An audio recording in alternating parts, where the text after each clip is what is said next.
La tranquilidad en el entorno del joven se vio alterada por un sonido de advertencia inusual.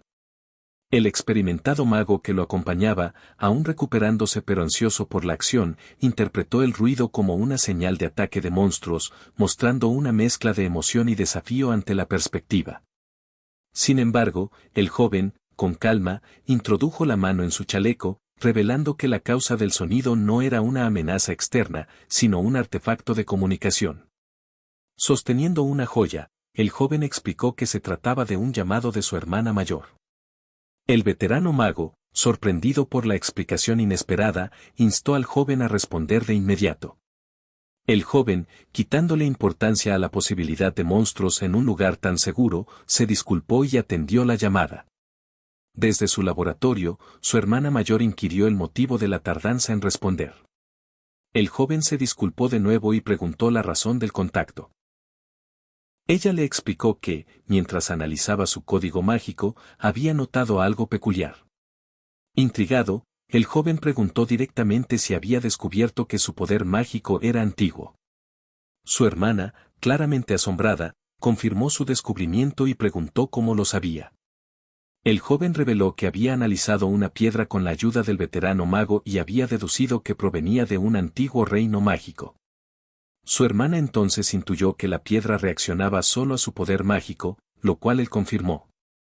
El veterano mago, presente durante la conversación, quedó maravillado por la habilidad del joven para comprender algo de tal magnitud con solo analizar el poder mágico, reconociendo que su talento superaba con creces su imaginación. La hermana preguntó si alguien más estaba al tanto de esta revelación y el joven aseguró que no. La hermana mayor instó entonces a ambos a mantener el secreto, explicando que, si se hacía público en ese momento, el joven no podría manejar las consecuencias. El veterano mago estuvo completamente de acuerdo, comprendiendo al instante el gran potencial de caos que esta información podría desatar en la familia del joven. La hermana se sorprendió por la rapidez con la que él captó la gravedad de la situación. El joven preguntó si la comunicación estaba siendo grabada, y su hermana respondió negativamente, asegurando que se eliminaba inmediatamente después de finalizar el contacto, lo cual él consideró prudente para evitar dejar rastros. Mencionó su intención de regresar a la Torre Mágica para investigar más a fondo. El veterano mago ofreció su ayuda, considerándolo su deber como mago.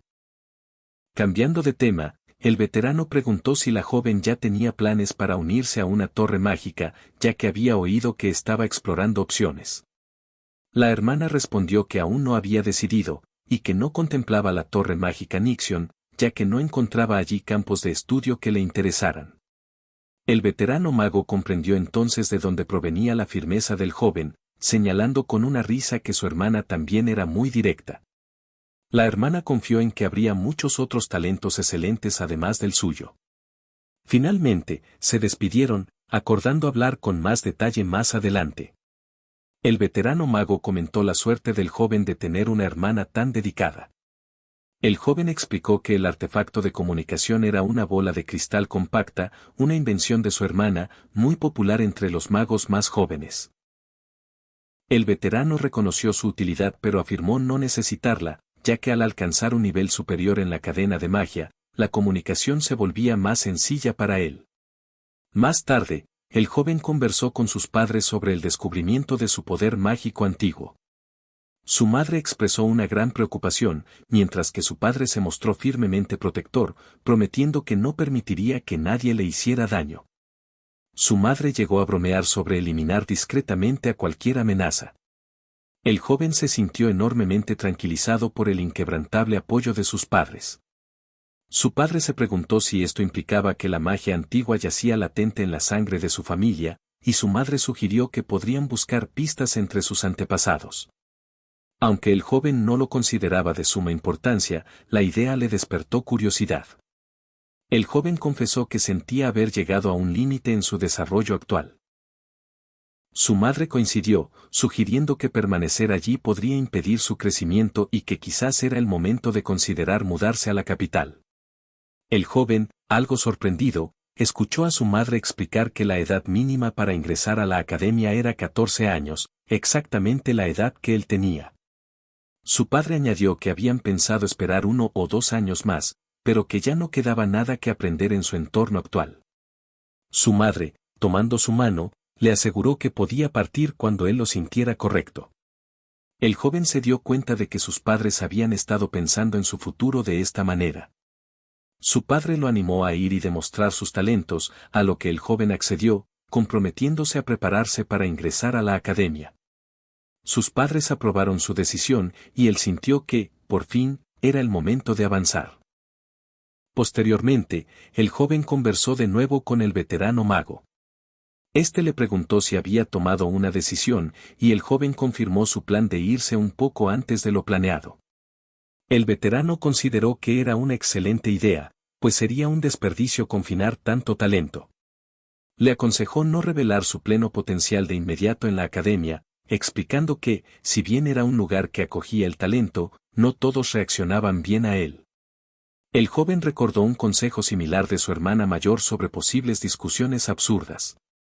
El veterano comentó que la gente mediocre ni siquiera haría contacto visual, aunque sería diferente con alguien de la talla del ducado de Termión. El joven recordó la invitación del duque de Termión a visitarlo en la capital y pensó en el escudo de armas que le había sido otorgado, considerando qué tipo de arma forjar. El veterano calculó que, faltando unos 3 meses para la ceremonia de ingreso, el joven debería partir en aproximadamente 2 meses. El joven estuvo de acuerdo y preguntó por los planes del veterano. Este explicó que regresaría a la Torre Mágica, recordando un asunto pendiente. Le agradeció al joven por haberle aliviado el aburrimiento y prometió ayudarlo a encontrar pistas sobre la magia antigua. El joven expresó su profunda gratitud.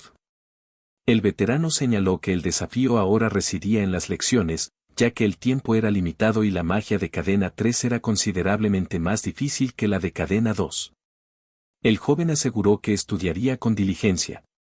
Entonces, le ofreció un regalo que había preparado para él, una nueva bola de cristal compacta, una creación de su hermana mayor que aún no había sido lanzada. El veterano se mostró visiblemente sorprendido y complacido con el regalo, destacando su pequeño tamaño y bonito diseño. El joven insistió en que lo aceptara y lo usara para comunicarse. El veterano examinó el artefacto con entusiasmo, comentando su ingeniosa simplicidad. El joven, divertido, pensó que, a pesar de decir que no necesitaba esas cosas, parecía bastante emocionado. Esa noche, en la soledad de su habitación, el joven reflexionó sobre su inminente partida a la academia en 2 meses. Su principal interés se centraba en la invocación y planeaba inscribirse en clases al respecto y buscar la oportunidad de presentarse al examen de calificación. Se preguntó si tendría muchas oportunidades de ver a su hermana, dado que ella era profesora adjunta. De repente, recordó que había olvidado infundir magia en su familiar. Tomando el huevo, comenzó el ritual diario, infundiendo su poder mágico con su mano, reflexionando sobre los 7 años que llevaba haciéndolo diligentemente cada mañana y noche. A pesar de la falta de respuesta hasta ahora, sabía que la magia no se disipaba, permanecía dentro del familiar, y confiaba en que, algún día, finalmente respondería. Mediante un artefacto mágico, Dan conversaba con su hermana mayor, quien se encontraba en la academia. Ella le explicaba el sencillo sistema de acceso, 2 exámenes.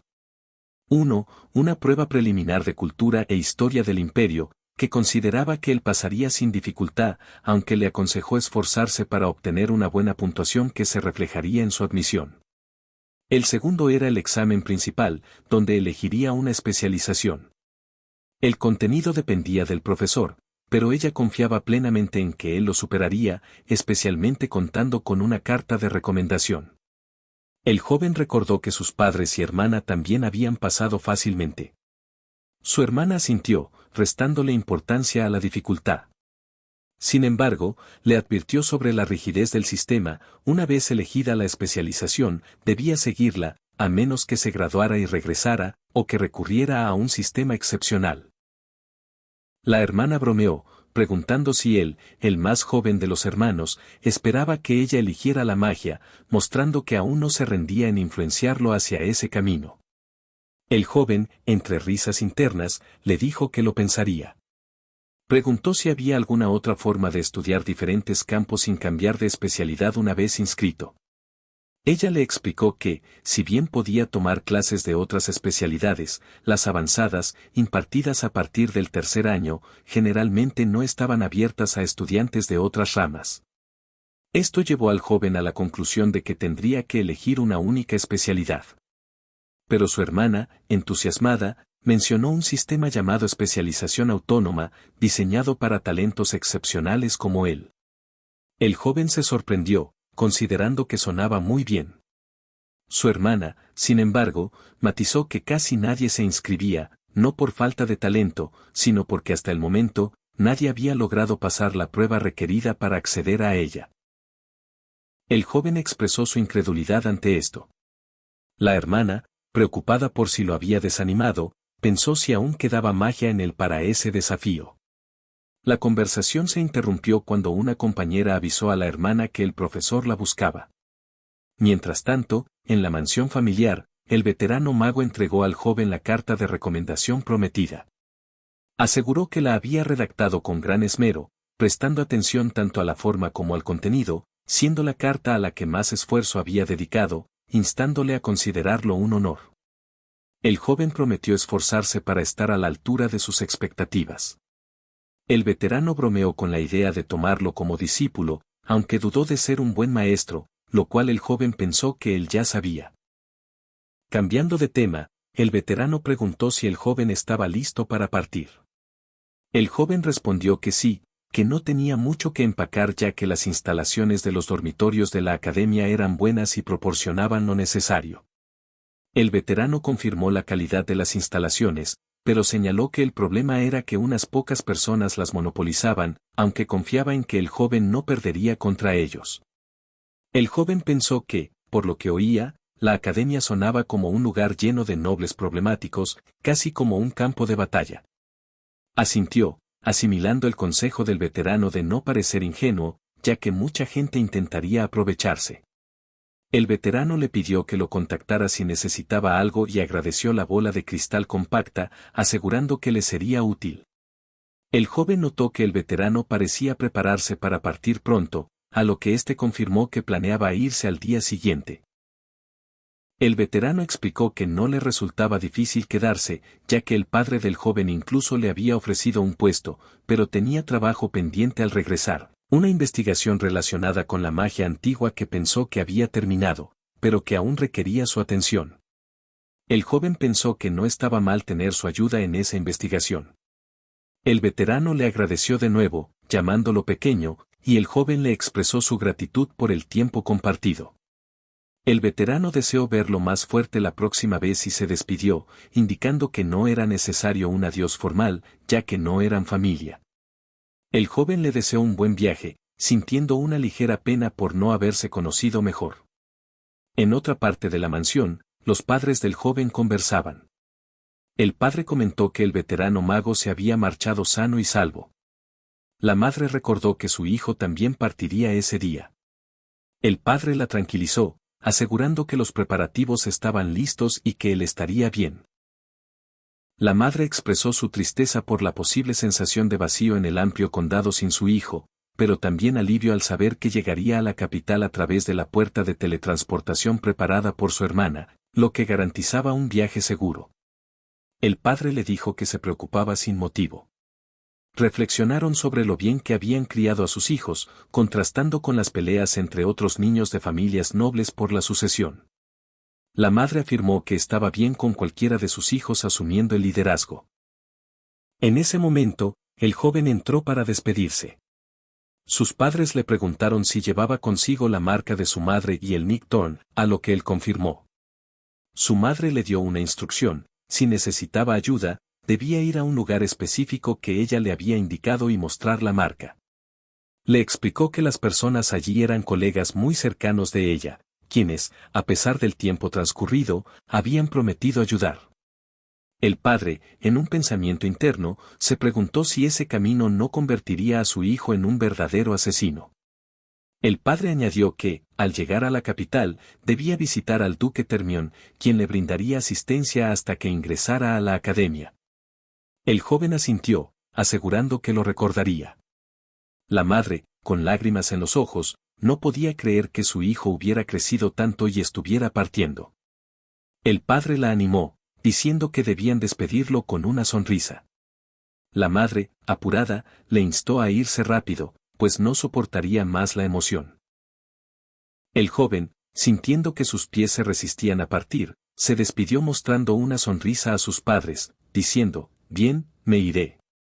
Mientras el joven se dirigía hacia la puerta de teletransportación, su padre dio una orden discreta a un subordinado llamado Gilad, indicándole que siguiera a su hijo con la máxima discreción posible y se asegurara de que llegara sano y salvo a la puerta. La madre también habló con una figura a la que llamó Sombra, recordándole que estuviera atento para ver si algo extraño ocurría en el momento en que su hijo se teletransportara. El joven, acompañado por el mayordomo de la familia, caminaba hacia el portal. El mayordomo, asombrado, comentó lo increíble que era verlo en persona, comprendiendo que su hermana mayor lo había preinstalado. Junto al mayordomo familiar, el joven se detuvo ante la impresionante puerta de teletransportación. El mayordomo expresó su asombro ante la magnitud del dispositivo. El joven asintió, comprendiendo por qué su hermana mayor había invertido un año entero en su creación.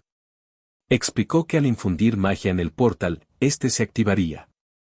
Reflexionó internamente sobre el inmenso esfuerzo que esto debió requerir. La teletransportación, pensó, era una magia compleja que iba más allá de la simple reorganización de códigos, requería una inversión continua de poder mágico junto con esa estructura. Sin embargo, la puerta instalada por su hermana era un dispositivo perfecto que cumplía todas las condiciones necesarias para su uso. Deseándole cuidado, el mayordomo se despidió. El joven se dirigió hacia el centro del portal, recordando la indicación de infundirle magia. De repente, la magia comenzó a rodearlo, envolviéndolo por completo, y en un instante, el joven fue teletransportado. Al momento siguiente, se encontró montando a caballo. Había llegado. La entrada a la capital, Atenea, pensó. Inmediatamente, un caballero se presentó ante él. Se trataba de Ladek Asmar, el primer comandante de caballeros de la casa Termión. El caballero anunció que lo estaban esperando y que, a partir de ese momento, ellos se encargarían de él. El joven se sorprendió internamente al ver que el mismísimo comandante de caballeros había acudido a recibirlo. El caballero ordenó a sus soldados asegurar la ruta y, sin más dilación, le instó a partir. El joven agradeció su atención. Mientras cabalgaba hacia la mansión de los Termión, el joven observaba la vibrante ciudad. Se sintió extraño al entrar en el corazón del Imperio Alteón, un lugar que, en su vida anterior, había llegado a odiar, pero al que ahora entraba como una persona prometedora. Observó la complejidad y la diversidad de la capital, con vendedores pregonando espectáculos de magia y exóticas delicias. El comandante de caballeros señaló la imponente mansión de la familia Termión. El joven la encontró magnífica, pero sintió una extraña sensación, como si alguien lo estuviera observando, preguntándose si era solo su estado de ánimo. Al llegar, el personal de la casa Termión estaba alineado para recibirlo, ofreciéndole una bienvenida impecable. El joven agradeció el recibimiento, notando la perfección de la alineación y la naturalidad con la que se aplicaban las leyes y la etiqueta, reconociendo que estaba en un nivel muy superior al de su región natal. Finalmente, fue presentado ante el duque. El joven se inclinó y ofreció sus saludos. El duque se mostró muy complacido de verlo de nuevo después de 7 años, comentando cuánto había crecido y cambiado. Señaló que a su edad, y quizás incluso compitiendo con jóvenes 1 año o 2 mayores, no creía que nadie pudiera igualarlo, y comentó lo orgulloso que estaría su padre. El joven consideró que eran demasiados elogios. El duque lo invitó a relajarse y tomarse las cosas con calma mientras se preparaba para el examen de ingreso a la academia, asegurándole que contaría con un asistente personal para cualquier cosa que necesitara. El joven agradeció la hospitalidad. Luego, preguntó por Leila. El duque respondió que ella estaba bien, pero que últimamente parecía estar de mal humor, especialmente cada vez que se le mencionaba al joven. El joven se mostró confuso, sin entender por qué. El duque restó importancia al asunto, sugiriendo que quizás era la presión del examen de ingreso y confiando en que Leila lo superaría. El joven decidió que le preguntaría directamente cuando la viera, preguntándose internamente si estaría pasando por la pubertad. El duque cambió de tema, indicándole que hablarían de eso más tarde, y de repente, de forma un tanto críptica, añadió una advertencia, por si acaso, que fuera amable. El joven, desconcertado, preguntó a qué se refería. El duque simplemente respondió que pronto lo descubriría, dejando al joven pensando qué significaba aquello. Finalmente, el duque le indicó que debía ir a su habitación a descansar y que un asistente lo guiaría. Un asistente le deseó un buen descanso, y el joven le dio las gracias. Pensó que se quedaría allí aproximadamente una semana antes del examen de ingreso. Al observar la habitación de invitados, notó que era excesivamente elegante. Decidió que primero desempacaría y luego buscaría un área de entrenamiento. En ese momento, la puerta de su habitación se abrió abruptamente y una joven entró. Al oír su voz, el joven la reconoció de inmediato. Era Leila. La joven se dirigió a él con reproche, preguntando por qué acababa de llegar y expresando que lo había estado esperando desesperadamente. El joven, sorprendido, pronunció su nombre, notando cuánto tiempo había pasado y preguntando cómo había estado. Leila respondió que había estado bien, incluso genial, pero de repente cambió su tono. Le preguntó si tenía algo que decirle. El joven, confundido, preguntó qué quería decir. Leila lo acusó directamente, con emoción en la voz, ¿por qué no escribiste una carta? El joven quedó perplejo ante la acusación. El joven se disculpó, admitiendo que había olvidado responder debido a los preparativos para su viaje a la capital. Dijo que lo sentía, pero la joven, visiblemente molesta, preguntó si eso era todo. Él notó lo mucho que parecía afectarle. Comprendiendo la profundidad de su enfado, se disculpó nuevamente y ofreció hacer cualquier cosa para compensarla. Internamente, el joven sintió que había superado la crisis inmediata, pero aún se preguntaba qué era exactamente lo que la joven intentaba expresar. Mientras el joven reflexionaba, la joven, quizás buscando una forma de liberar su frustración, sugirió de repente tener un combate ligero. El joven se sorprendió ante la idea de un combate, pero aceptó la propuesta de entrenar juntos. La joven le advirtió que no se arrepintiera, asegurándole que se había vuelto mucho más fuerte, que ya no era la misma que se quejaba al aprender a liberar poder mágico. El joven observó su confianza, pensando que realmente debía haber crecido en los últimos 7 años. Recordó que ella había ganado un concurso recientemente y ella le confirmó entusiasmada que se trataba de la Copa Dantae, un torneo de alto nivel para jóvenes del Imperio, donde ella había competido. Comentó que si él hubiera participado, definitivamente habrían llegado juntos a la final, lamentando que no fuera así. El joven le respondió que ese pesar podía resolverse ahora mismo. La joven mostró preocupación por su próximo examen de ingreso, preguntando si estaría bien y si él se lastimaría. El joven la tranquilizó, diciéndole que no tenía que preocuparse. Acordaron posponer el combate hasta la mañana siguiente. A la mañana siguiente, se encontraron fuera de la mansión. El joven preguntó por las armas de práctica, recordando que en un combate ligero se deben usar. La joven bromeó preguntando si no había mejorado sus armas. Él explicó que no se trataba de eso, sino de la regla para combates ligeros, enfatizando que, sin importar cuán hábil fuera un guerrero, no podía manejar todas las situaciones con un arma real y que, a pesar de contar con el mejor sanador del imperio en su familia, aún existía el riesgo de un accidente grave antes de que pudiera intervenir. Sostuvo que, para empuñar un arma real, uno debía tener esa mentalidad de precaución. La joven, impaciente por la seriedad del joven en lo que consideraba solo un entrenamiento, finalmente cedió y aceptó usar armas de práctica, ordenando a un miembro del personal que las trajera. El joven reflexionó internamente sobre la joven. Se rumoreaba que se había convertido en una hija orgullosa, y se decía que pronto alcanzaría la fuerza de sus hermanos mayores, quienes eran caballeros activos. Pensó en la posibilidad de que se convirtiera en la primera líder femenina del ducado de Termión. Se dio cuenta de que, en aquel entonces, el simple acto de enseñarle los conceptos básicos de manipulación de la magia había sido un gran catalizador para ella. Gracias a él, había aprendido mucho más rápido que sus compañeros e incluso había desarrollado 2 núcleos mágicos. La joven, por su parte, pensaba en cuánto había esperado este día para medirse con él, incluso considerando si él se deprimiría si ella ganaba y si debería ir más suave. Un miembro del personal trajo las armas. El joven tomó una lanza de práctica, notando lo ligera que era. Pensó que, en el campo de batalla, cualquier cosa al alcance se convertía en un arma. Con la lanza lista y la joven con su espada preparada, el joven preguntó si estaban listos para empezar. Ella asintió, lista para el combate. Internamente, la joven se sintió confiada, recordando que se había enfrentado exitosamente a oponentes con lanza en la Copa Dantae.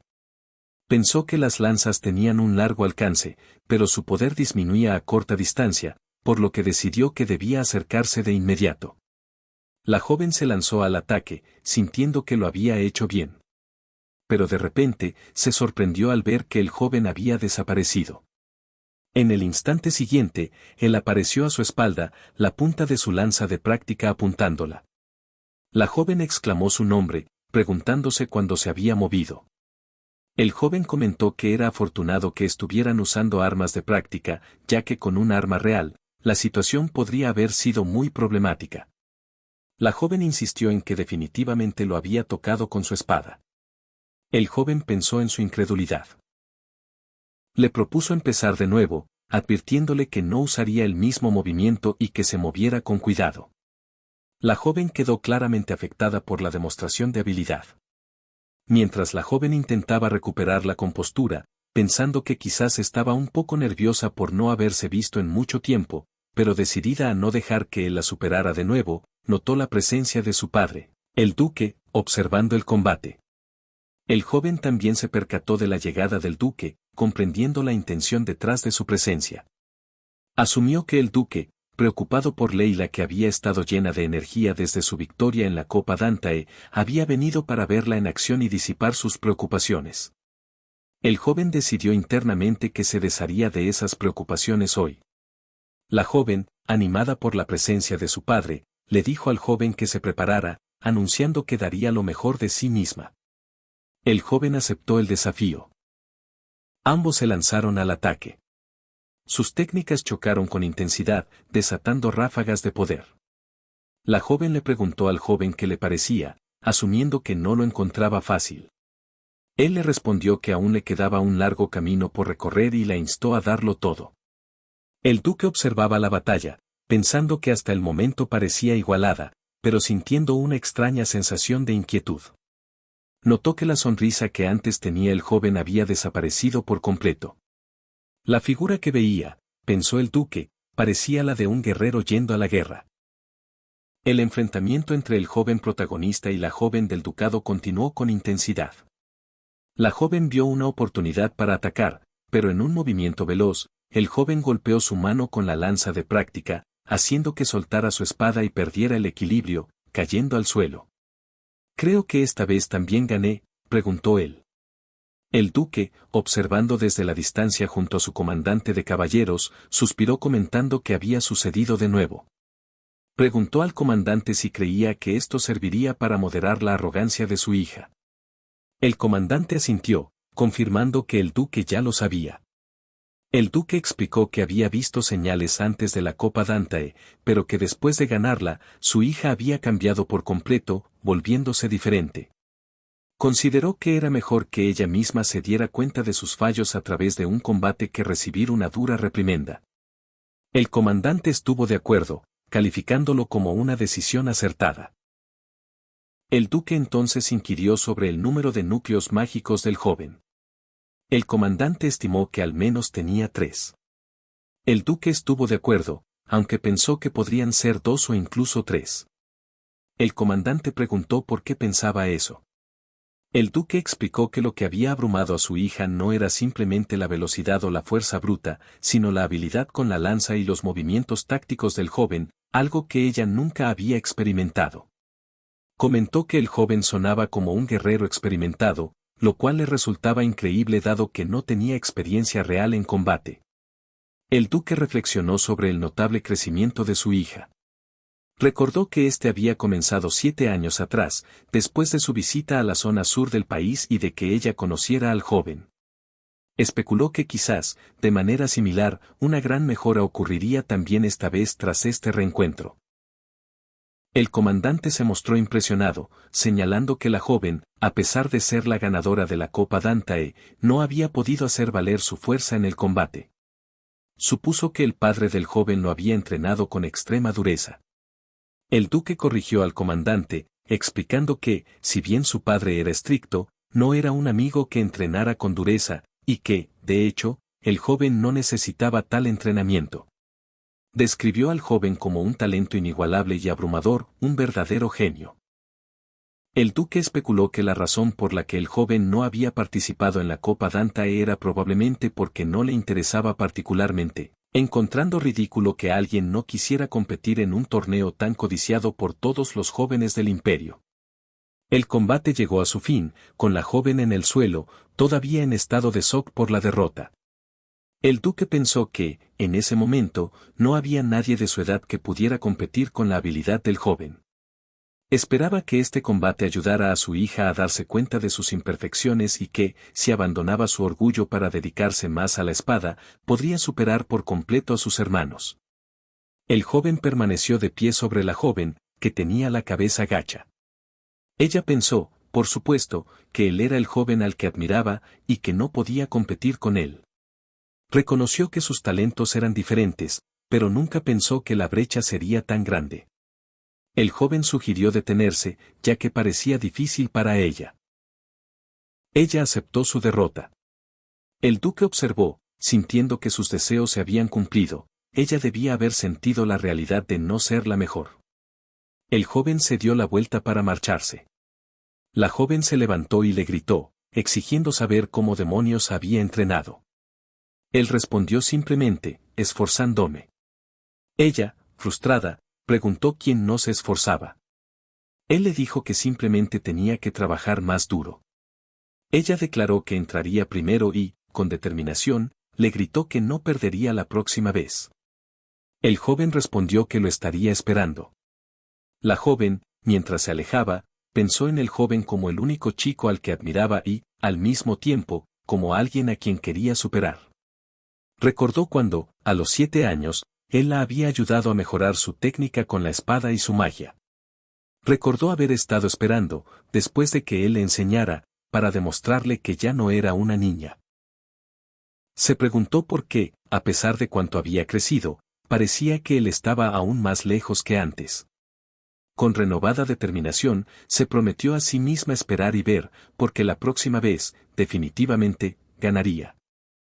Los exámenes de ingreso a la Academia Imperial eran mucho más que una simple evaluación, eran un verdadero festival. Miles de personas talentosas de todo el imperio, acompañadas por sus familias y asistentes, convergían en la capital para participar. Se estimaba que unos 6.000 aspirantes se habían presentado en esta ocasión. Aunque la tarifa de examen permitía a cualquiera solicitar, aproximadamente 2/3 de ellos no superaban la primera prueba. Ahora, tras la conclusión de esa ronda inicial de preselección, unas 2.000 personas se preparaban para el segundo y crucial examen principal. Dentro de un imponente edificio de la academia, un grupo de profesores discutía sobre los nuevos postulantes de ese año. Señalaban que el número de aprobados en la primera ronda, poco más de 2.000, hacía que la situación fuera una locura. Los profesores principales de cada departamento se sentaban en una mesa central, rodeados por otros profesores que presenciaban la elección de los aspirantes. Se preguntaban cuántos pasarían la ronda final, estimando unos 200 o quizás más. La jefa del Departamento de Artes de la Lanza comentó sobre la calidad del talento que veían. El jefe del Departamento de Magia preguntó si ya se había completado el recuento de las puntuaciones de la primera prueba, a lo que le respondieron que aún trabajaban en ello, preguntándose quién habría obtenido la puntuación más alta. La conversación viró hacia los postulantes más notables. Un profesor preguntó si la jefa del Departamento de Esgrima era la hija del duque de Termión. Ella confirmó, orgullosa, su victoria en la Copa Dantae, calificando la final de increíble. Otro jefe de departamento comentó que, al menos en lo que respecta a sus hijos, el duque de Termión había hecho algo bien. El jefe del departamento de invocación lo consideró algo esperable del departamento de esgrima. La jefa de esgrima afirmó que estaba casi confirmado que ella lideraría. El jefe del departamento de invocación estuvo de acuerdo, señalando la falta de competencia para ella. La jefa de artes de la lanza lamentó no tener talentos así en su departamento. En ese momento, el jefe del departamento de magia, que parecía pensativo, sacó una carta y la puso sobre la mesa, declarando que sus pensamientos eran diferentes. Ante la pregunta sobre qué era, explicó que se trataba de una carta de recomendación de Sid Lane, sellada con el emblema de la torre mágica en erupción, imbuido de poder mágico. Esto generó revuelo, ya que Sid Lane era famoso por no aceptar estudiantes. La jefa de esgrima, sin embargo, desestimó la importancia de la carta, segura de que nadie podría superar a la ganadora de la Copa Dantae. El jefe del departamento de magia insistió en la relevancia de la recomendación de Sid Lane. Reveló que el aspirante era Dáñez Ogres, quien, a sus 14 años, ya estaba en la tercera cadena. Al oír el nombre, todos los profesores de la mesa principal se sorprendieron. Reconocieron el nombre de la familia Sogres, preguntándose si se trataba de ellos nuevamente. La jefa de esgrima señaló que ya tenían 2 genios en la academia, uno en el departamento de magia y otro en el de invocación. La jefa de artes de la lanza añadió que su hijo menor había recibido una recomendación de Sid Lane, comentando el creciente renombre de la familia Sogres. El jefe del departamento de invocación estuvo de acuerdo. La jefa de artes de la lanza remarcó que ver a 2 de las familias más importantes del continente postulando al mismo tiempo sería la comidilla de la capital. La jefa de esgrima, confundida, señaló que la familia Sogres era conocida por las artes de la lanza, pero la recomendación venía de un mago, sugiriendo que la familia podría volverse famosa por la magia. La jefa de artes de la lanza expresó su descontento, pensando que el joven definitivamente se uniría a su departamento. El jefe del departamento de magia pensó para sí mismo que, después de todo, la Academia Imperial era principalmente un lugar de magia, y anticipó que él y Arabella formarían un dúo formidable si él se unía a su departamento.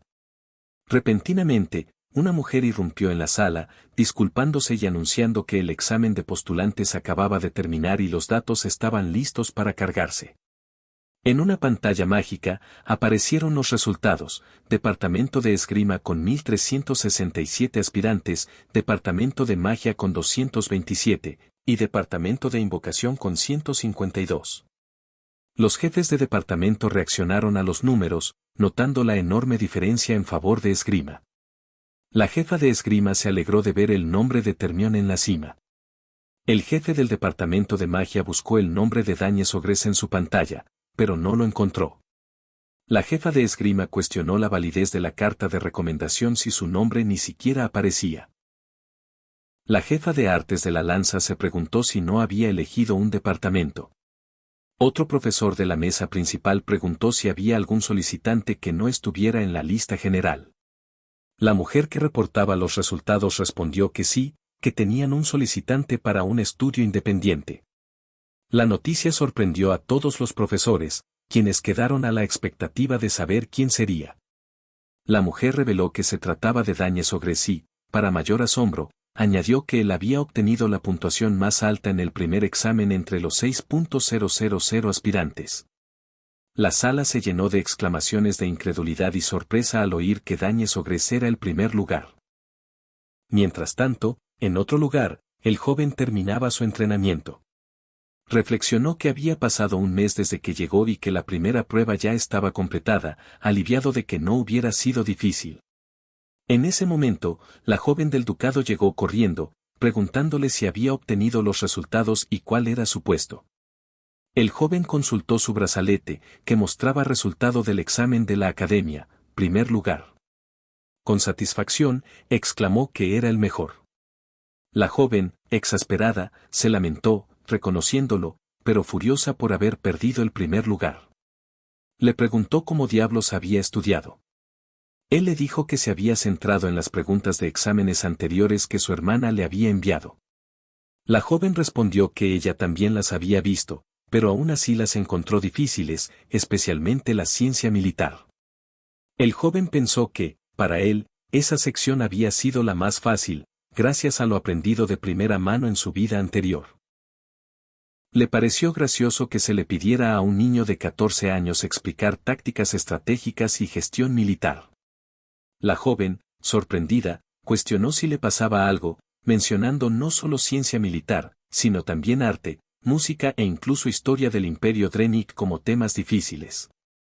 Él simplemente respondió que esas eran sus especialidades, reflexionando que había aprendido muchas de esas cosas, consciente o inconscientemente, mientras se desenvolvía en el campo de batalla. La joven entonces le preguntó en qué departamento haría la segunda prueba. Él respondió que tenía 3 lugares en total. Confusa, la joven le preguntó si eso significaba que realmente había solicitado un estudio independiente. Con insistencia, le pidió que le dijera sinceramente qué más había además de artes de la lanza e invocación. Él, de manera juguetona, le dijo que se lo enseñaría despacio más tarde, dejando a la joven exasperada. La joven del ducado seguía perpleja y frustrada. Confrontó al joven, exigiendo saber por qué diablos había elegido una especialización independiente, declarando que, por mucho que lo pensara, no lo entendía, especialmente dada su fama de tener un índice de aprobación abismal. El joven respondió simplemente que quería hacerlo todo. Explicó que la especialización independiente permitía tomar cualquier clase y hacer investigación con profesores de todas las profesiones hasta la graduación, sin necesidad de limitarse a una sola especialidad. La joven, escéptica, se preguntó internamente si acaso él creía que la gente no se postulaba porque no lo sabía, y si él intentaba dejarla atrás intencionalmente. Él negó esa posibilidad. Ella le presionó, preguntando si realmente planeaba aprobar el examen y qué otras habilidades tenía además de la lanza y la invocación, pidiéndole que se lo dijera de inmediato. El joven, internamente, se preguntó si debía revelárselo. Mientras tanto, de vuelta en la academia, los jefes de los departamentos de magia, artes de la lanza e invocación se habían reunido.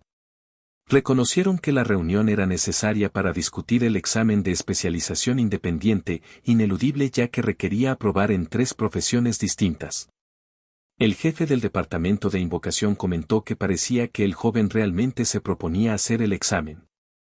El jefe del departamento de magia señaló la extrema dificultad de aprobar en campos tan dispares como lanza, magia e invocación, cuyos núcleos y círculos eran muy diferentes. El jefe de artes de la lanza se preguntó qué diablos estaba pensando el joven. El jefe del departamento de invocación recordó que, aunque al principio 2 personas habían aprobado esta especialización, la mayoría ni siquiera lograba pasar una sola prueba. El jefe del departamento de magia estuvo de acuerdo, afirmando que era mejor centrarse en una única especialidad. Los profesores discutieron la historia de la especialización independiente. Habían pasado unos 200 años desde su creación, pero muy pocas personas la habían superado. Al principio, no era tan difícil, ya que la academia, en una época de conquista, necesitaba aprovechar todos los talentos.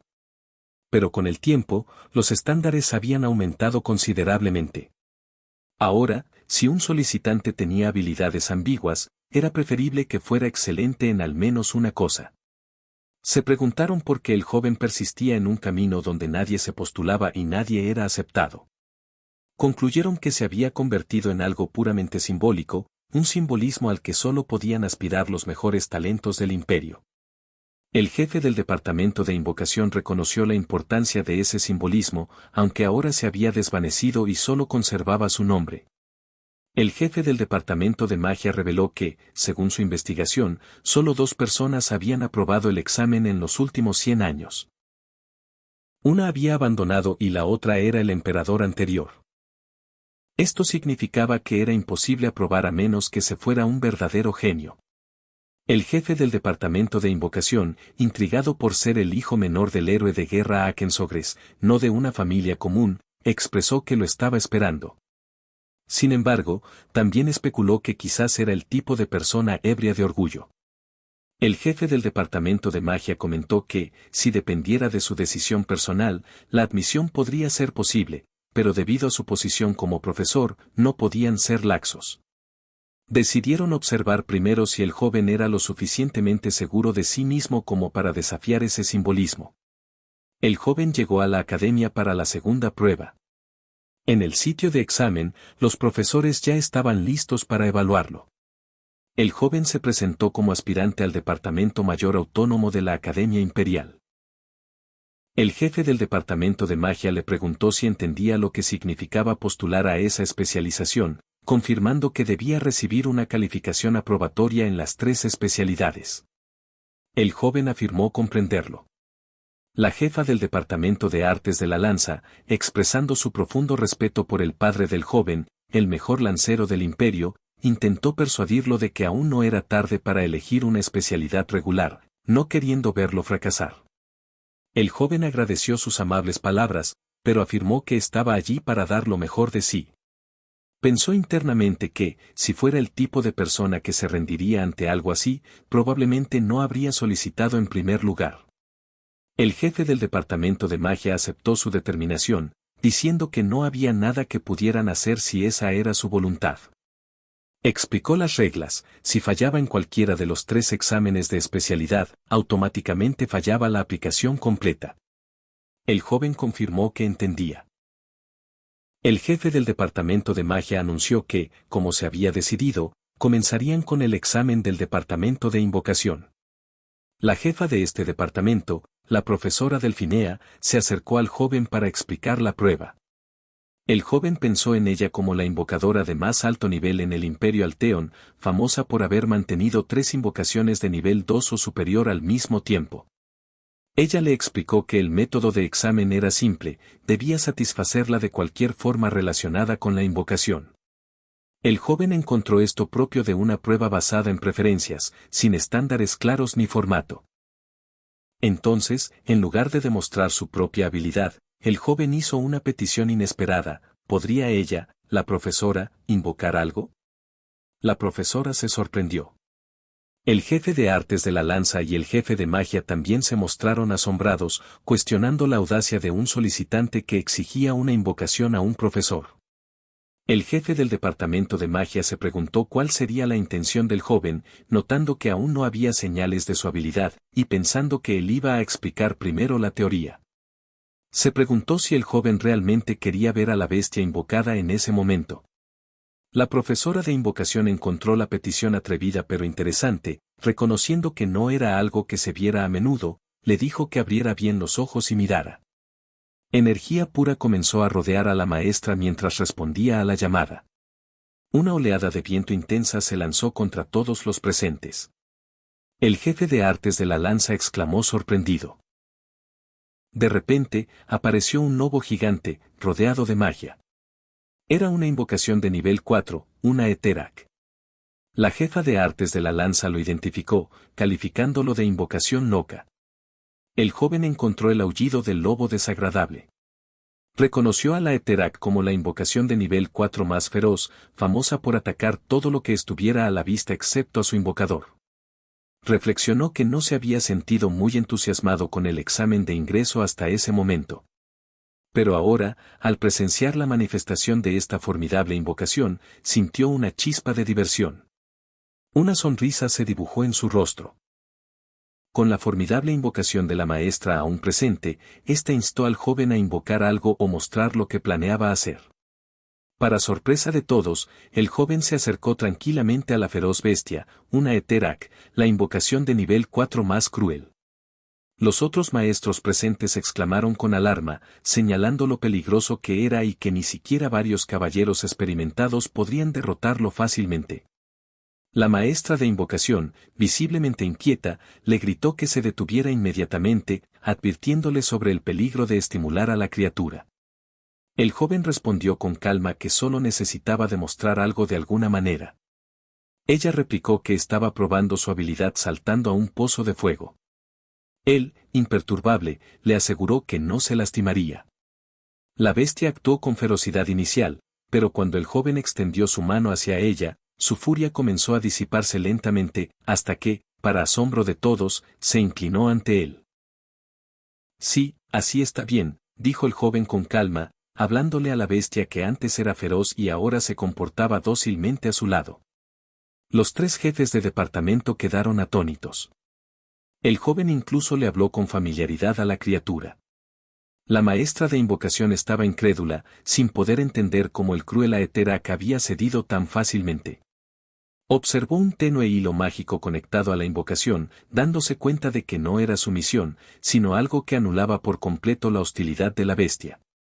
El jefe del departamento de magia, riendo con asombro, admitió que no podía creerlo ni siquiera al verlo. La jefa del departamento de artes de la lanza lo calificó como una afinidad innata, verdaderamente asombrosa. La maestra de invocación, analizando lo sucedido, comprendió que el joven se había acercado a la Aetherak, analizado instantáneamente sus hilos de energía y construido un hilo de magia similar para contrarrestarlo, la mejor forma de neutralizar a un invocador sin dejar rastro. Reflexionó sobre sus propias habilidades, por las que había sido elogiada en el pasado, y sintió una gran emoción por el futuro al ver un talento como este. Declaró al joven que había visto suficiente de sus habilidades, elogiando su carácter fuerte, buen juicio y sólidos fundamentos. Anunció que estaba claro que había aprobado. Los jefes de magia y artes de la lanza murmuraron sobre el nuevo estudiante. El joven agradeció la aprobación. Esa noche, de regreso en la mansión Termión, el joven le contó a la joven del ducado lo sucedido, mencionando que el examen había terminado en apenas 30 minutos. Ella dedujo que él debía ser el mejor, a lo que él respondió señalando que ella también había obtenido el primer lugar en el departamento de esgrima. Pero ella insistió, convencida de que él era el mejor de todos. Él intentó animarla, recordándole que se había organizado un banquete para celebrar su aceptación en la academia. Ella, aún molesta por haber sido superada, afirmó no tener apetito y le dijo que comiera solo, pensando en la abrumadora diferencia entre ellos, como un acto de Dios o un desastre natural. Triste, se retiró. El joven llamó a la joven mientras se iba, pero el duque le indicó que la dejara sola, que quería estarlo, asegurándole que lo superaría. El joven le comentó al duque que se había comunicado con su padre y que todos estaban muy orgullosos y felices con sus resultados. El duque estuvo de acuerdo en que la especialización independiente valía la pena y que todos en la mansión estaban sorprendidos por ello. Le dijo al joven que, ahora que el examen había terminado, podía descansar y prepararse para la admisión. El joven agradeció la preocupación del duque. Este le preguntó si había pensado qué artículo le gustaría encargar al herrero, refiriéndose al escudo que le había dado. El joven dijo que había considerado una espada, pero que aún no tenía planes concretos, ya que su cuerpo seguía creciendo y quería pensar un poco más en esta gran oportunidad antes de decidir. El duque estuvo de acuerdo, diciendo que no había prisa. En ese momento, un sirviente llegó apresuradamente, indicándole al duque que debía ir a ver a la duquesa. El duque se retiró rápidamente con el sirviente. El joven pensó con pesar que la enfermedad de la duquesa continuaba, señalando internamente que los síntomas no habían empeorado pero tampoco mejorado, y que probablemente seguiría así por años. Lo consideró una pena, reconociendo que, al nunca haber visto a un familiar enfermo, era un sentimiento que no podía comprender del todo. Se preguntó si debería ir a consolar a la joven, Leila. 2 días después, en la academia, se celebró la ceremonia de bienvenida para los nuevos ingresantes. Elegantes asistentes se unieron a los estudiantes de primer año. El decano de la academia, Archibald Homer, se dirigió a los recién llegados, dándoles la bienvenida y elogiando el talento que había superado la feroz competencia de ese año, afirmando que el futuro del imperio era muy brillante. Destacó que, si bien todos los presentes podían ser considerados talentos de élite del imperio, había muchos talentos sobresalientes entre los nuevos estudiantes. En particular, mencionó a un estudiante que había logrado aprobar la especialización independiente, uno de los 2 únicos estudiantes en 100 años en hacerlo. Señaló que este estudiante había aprobado con la aprobación de los jefes de 3 departamentos, artes de la lanza, magia e invocación. Los estudiantes en la audiencia se sorprendieron enormemente al escuchar la noticia, exclamando su incredulidad y preguntándose qué clase de talento debía tener alguien para lograr semejante hazaña. El decano, con un aire de expectativa, llamó entonces al representante de los nuevos estudiantes, Dáñez Ogres. La mirada del joven protagonista se mantuvo fija al frente. Entre los demás estudiantes se oían murmullos de sorpresa, preguntándose qué clase de bendición poseía la familia Sogres para tener a alguien que aprobara la especialización independiente. Entre la audiencia, el duque de Termión y el padre del joven lo observaban con orgullo.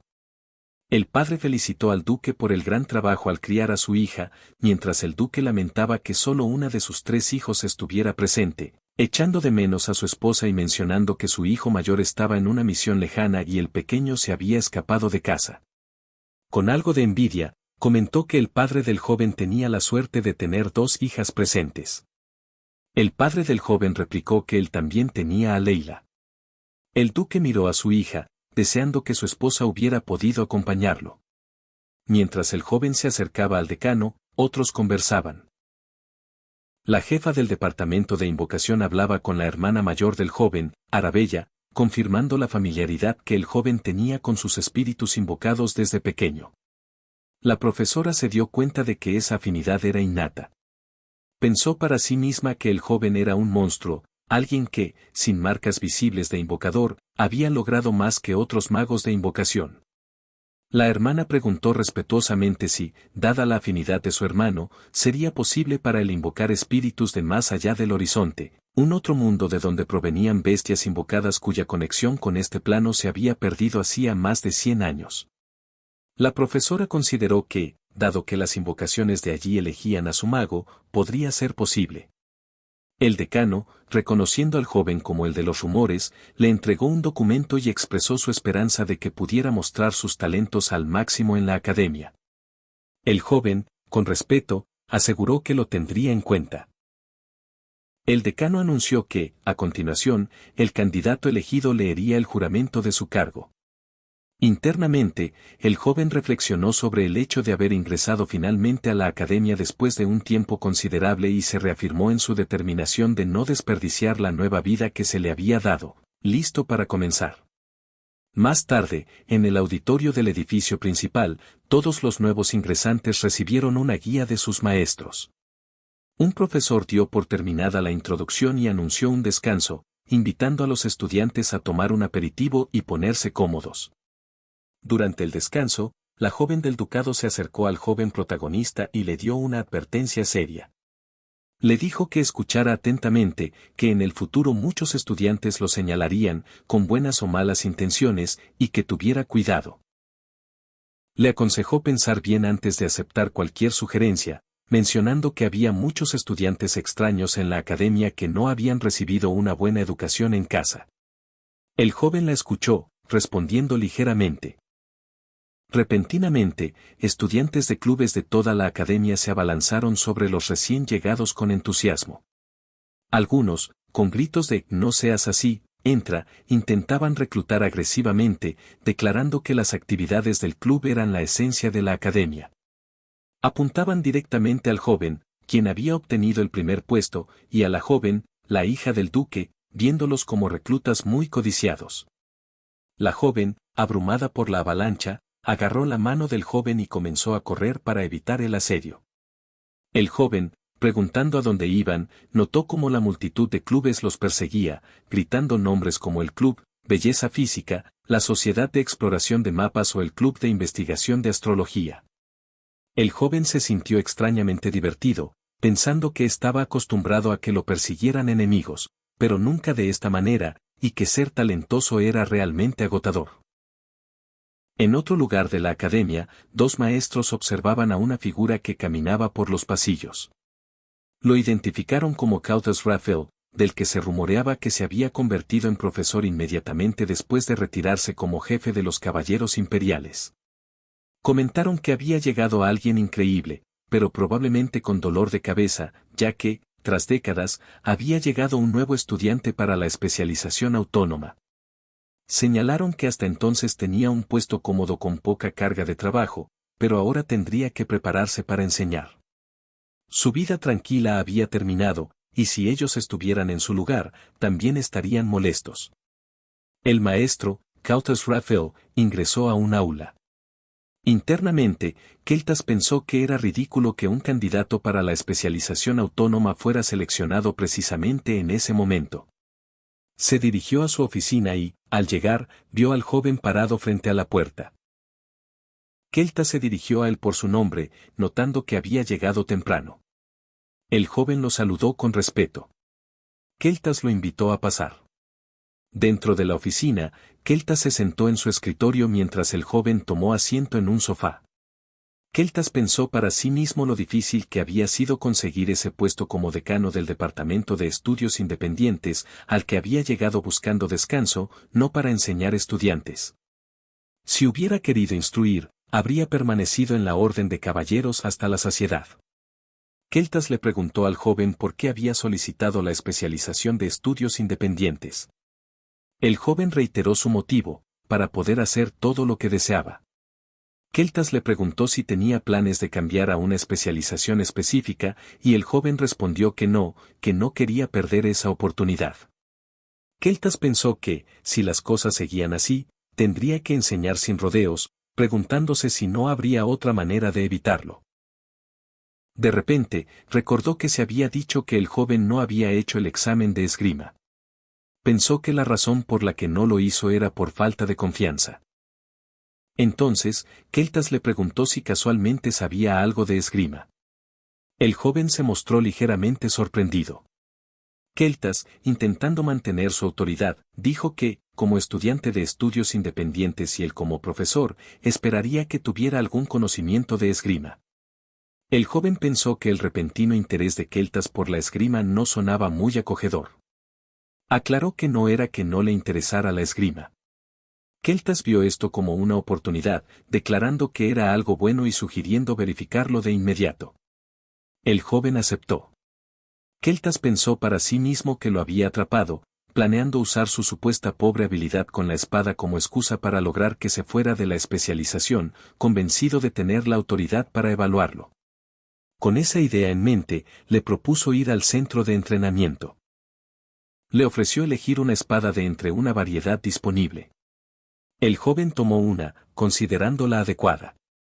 Pensó que, a pesar de la aparente falta de estudiantes en esa especialización, el campo de entrenamiento estaba sorprendentemente bien cuidado.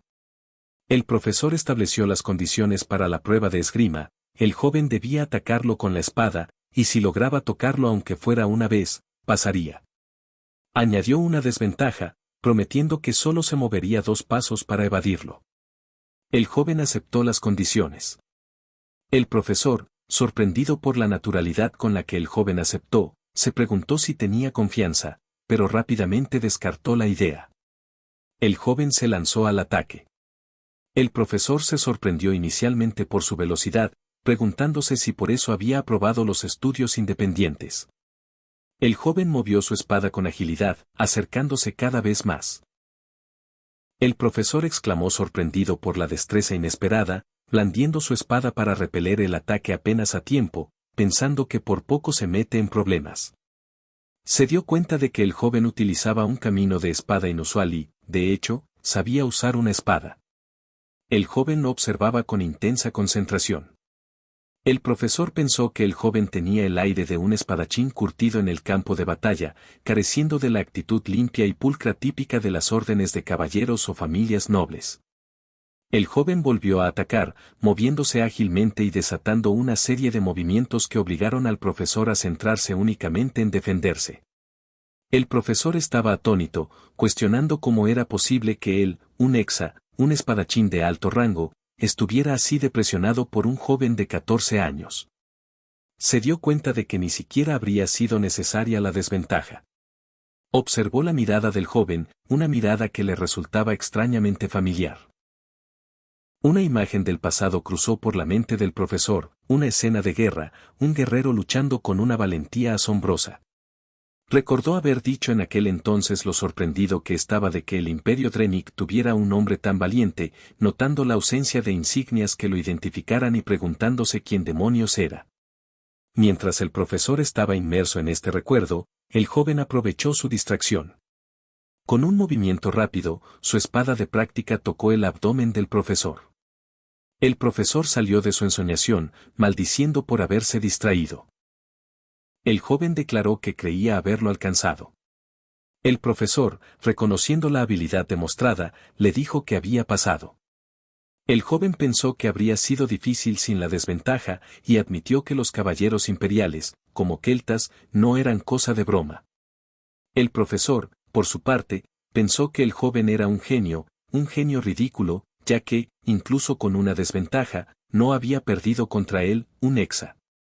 Comprendió por qué el joven no había mostrado mucho entusiasmo por la prueba de esgrima en el examen principal. El profesor le preguntó por qué, con tales habilidades, no se había postulado al departamento de esgrima. El joven respondió que creía que su familia estaría triste. La respuesta dejó perplejo al profesor. Pensó en el padre del joven, un maestro de la lanza, y en sus dos hermanas mayores, maestras de la magia y la invocación. Se preguntó si el joven había elegido precisamente esos tres departamentos para estar a la altura de las expectativas de su familia. El joven preguntó si había terminado de comprobar sus habilidades. El profesor, dándose cuenta de su error de cálculo sobre la supuesta falta de confianza del joven, confirmó que sí, que habían terminado, y le indicó que volvieran, diciéndole que lo llamaría de nuevo pronto. El joven le agradeció y se retiró. El profesor se quedó solo, sintiéndose descontento y con sus planes de una vida relajada arruinados. Se preguntó cómo se sentirían los otros decanos que quizás habían presenciado la prueba. Cerró los ojos, volviendo a su recuerdo de aquel guerrero en la guerra, preguntándose de nuevo, ¿quién demonios es él? Y entonces, la respuesta de aquel caballero resonó en su memoria, Agric. El profesor abrió los ojos, repitiendo el nombre, Agric. Sí, pensó, definitivamente, ese era su nombre.